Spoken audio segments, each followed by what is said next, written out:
안녕하세요. 리뷰하는 언니 웹K입니다.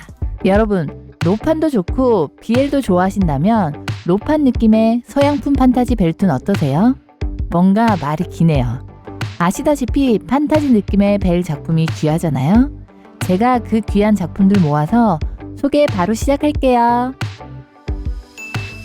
첫 번째로 소개해드릴 작품은 피리 작가님의 솔라 이클립스입니다. 라인은 어둠의 세계에서 해결사 일을 하고 있습니다.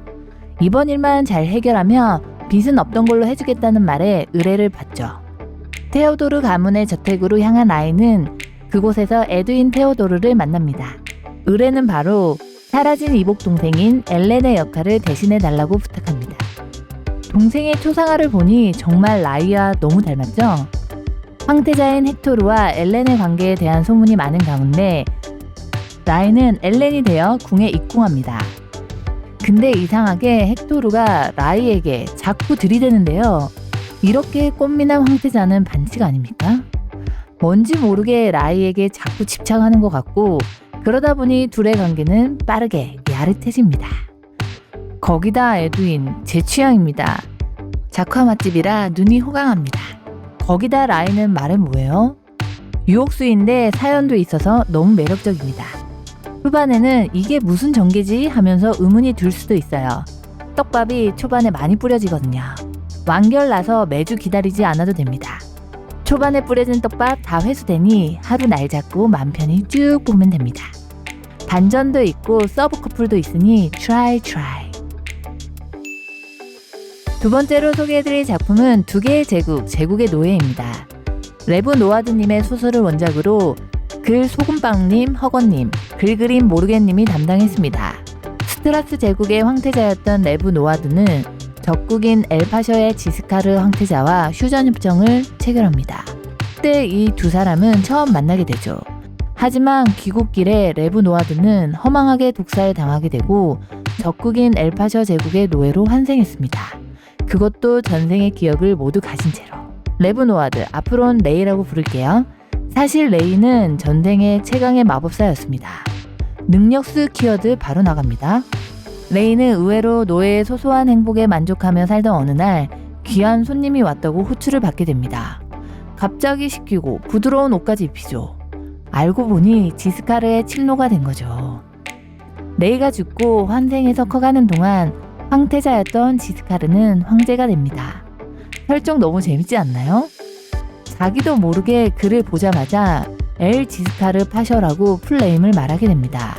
하지만 지스카르는 그의 모습에서 세상을 떠났던 적국의 황태자 얼굴을 떠올리게 되고 버릇없는 레이를 궁으로 데려가기까지 합니다. 나에게 이런 건 네가 처음이야. 이런 건가? 근데 아시다시피 이 두 사람의 나이 차이가 꽤 됩니다. 생각해보면 죽었다 그 시간 동안 다시 커야 하니 공의 아들이랑 나이가 비슷해서 이 부분이 살짝 불편하실 수도 있어요.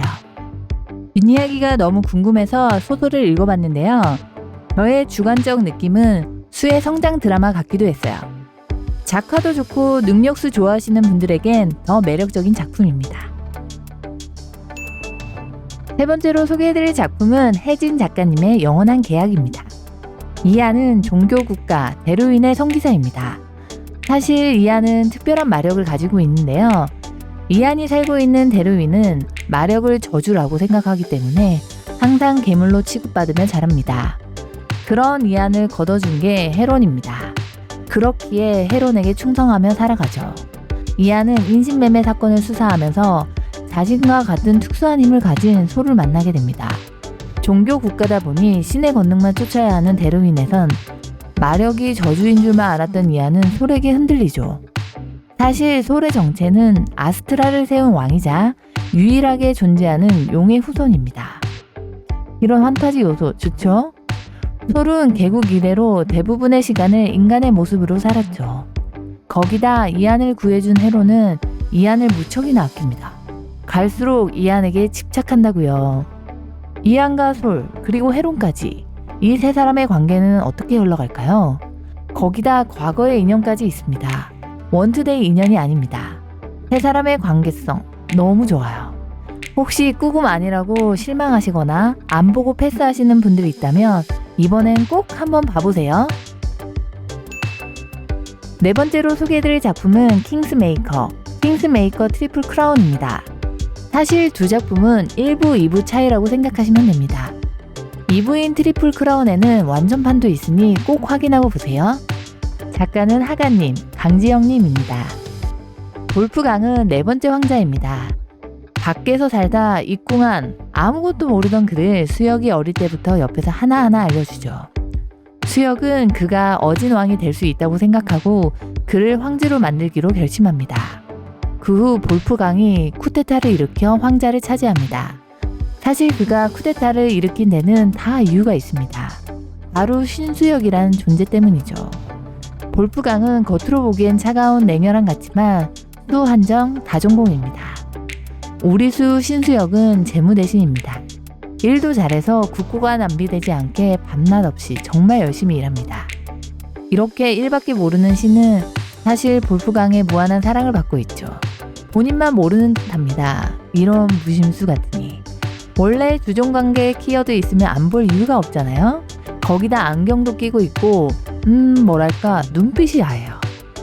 질 나쁜 전 황제의 애동이었던 신은 자신에 대한 소문도 많고 본인 스스로도 사랑에 대해 자각을 잘 못합니다. 2부 제목에서 힌트를 얻을 수 있는데요. 트리플 크라운은 바로 황자, 사랑, 복수를 뜻합니다. 정말 영화 같은 전개와 스토리, 거기에 작화까지 빠지는 게 없는 최고의 작품입니다.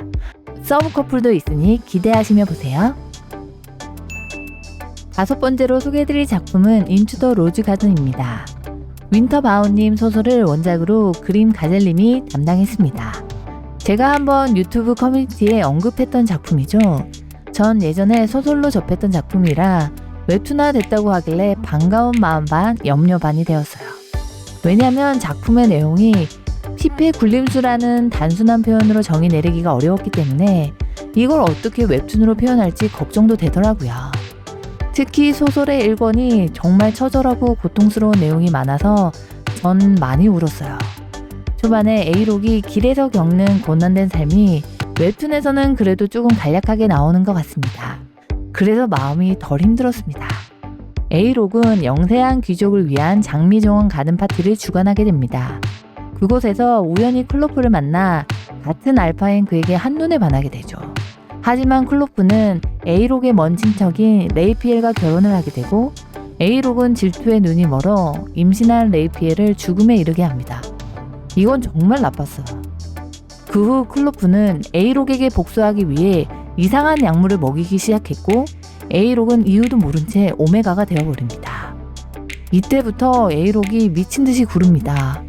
웹툰부터 보시고 뒷내용 궁금하시면 꼭 소설로도 보세요.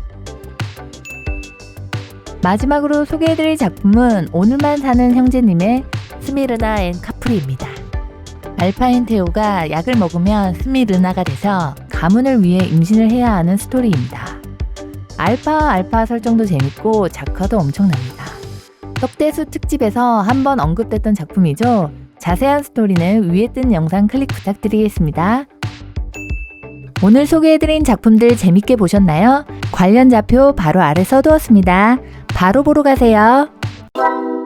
구독과 좋아요, 댓글을 남겨주시면 웹K에겐 큰 힘이 됩니다. 시청해주셔서 감사합니다.